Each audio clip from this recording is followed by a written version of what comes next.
Assalamualaikum warahmatullahi wabarakatuh. Halo everyone, perkenalkan nama saya Milun Dibartani sebagai mahasiswa aktif Universitas Islam 45 Bekasi dari Fakultas Ekonomi Jurusan Manajemen. Sebelumnya saya ingin mengucapkan banyak terima kasih kepada dosen pengampu mata kuliah Manajemen Operasional yaitu Ibu Sukwati Dewi Asrika SEMMM yang telah membimbing saya untuk membuat tugas video pada kali ini. Di video kali ini, saya akan mengajak kalian untuk melihat bagaimana sih cara pembuatan mie instan yang sejuta umat. Jangan lupa ikuti videonya sampai selesai ya.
Penasaran kan gimana cara buatnya mie ajaib ini?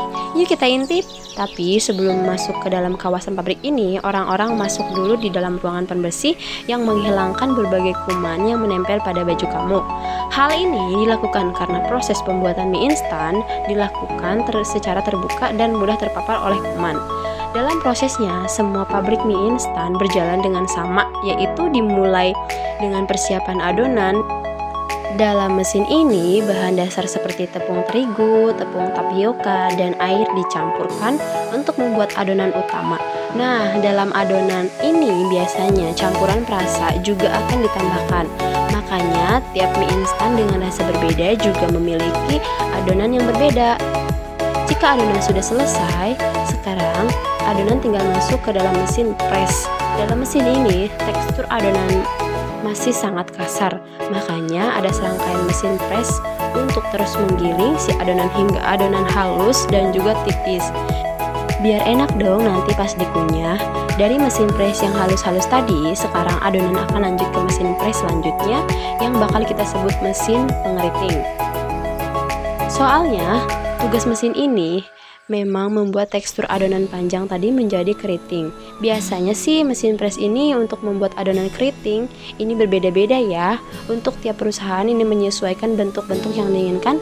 Meskipun mesin-mesin ini udah canggih, karyawan pun tetap dibutuhkan untuk memastikan bagaimana sih proses pembuatan ini tetap lancar. Jadi nggak 100% mesin lokal ya gengs. Setelah adonan menjadi keriting, sekarang si adonan akan lanjut ke mesin steamer untuk dikukus. Pada tahapan ini, adonan tadi mengalami proses gelatinisasi untuk proses pembuatan pati dalam tepung menjadi sebuah jauh. Di proses ini juga memiliki tinggi ini sudah dianggap matang dan sudah bisa dikonsumsi karena itu yang digunakan cukup tinggi, yaitu 100 derajat Celcius. Namun ya tentu saja rasanya masih hambar dan gak seasik makan indomie goreng pas tengah malam. Jika sudah keluar dari mesin steamer mie instan, ini kemudian dikunyah minyak berasa, lalu kemudian dipotong-potong menjadi satu porsi yang sudah ditentukan. Nah, kalau kamu pernah dapetin mie instan yang isinya kurang atau lebih, maka mesin pemotong ini yang bertanggung jawab atas porsi mie instan yang kamu dapatkan. Belum lagi bila mie yang sudah terpotong tersebut keluar jalur, maka harus ditertibkan seperti ini nih. Dan lagi-lagi tetap butuh manusia untuk menyempurnakan proses ini. Jika semua adonan tadi sudah terpotong, maka sekarang waktunya kita untuk masuk ke tahap penggorengan. Di sini satu persatu mie tadi ditempatkan dalam wadah khusus, kemudian dimasukkan dalam mie penggoreng. Biasanya para menggoreng ini menggunakan minyak sawit nabati sebagai minyak penggoreng. Proses menggoreng ini dilakukan untuk mengurangi bahkan menghabiskan kandungan air dalam adonan. Nih, supaya bisa bertahan lama. Nah, bisa kita lihat nih setelah digoreng, mie tadi berubah warna menjadi kecoklatan. Jika sudah digoreng, sekarang kita masuk ke dalam proses terakhir, yaitu proses pengemasan. Proses ini tuh masih dilakukan oleh mesin.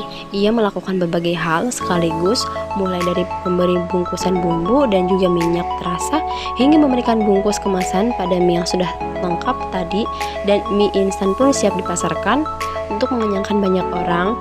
Tapi di pasaran tahapan penting ini adalah mengecek kualitas mie instan ini. Prosesnya akan dilakukan oleh staf quality control. Bahkan mungkin saja mie instan yang baru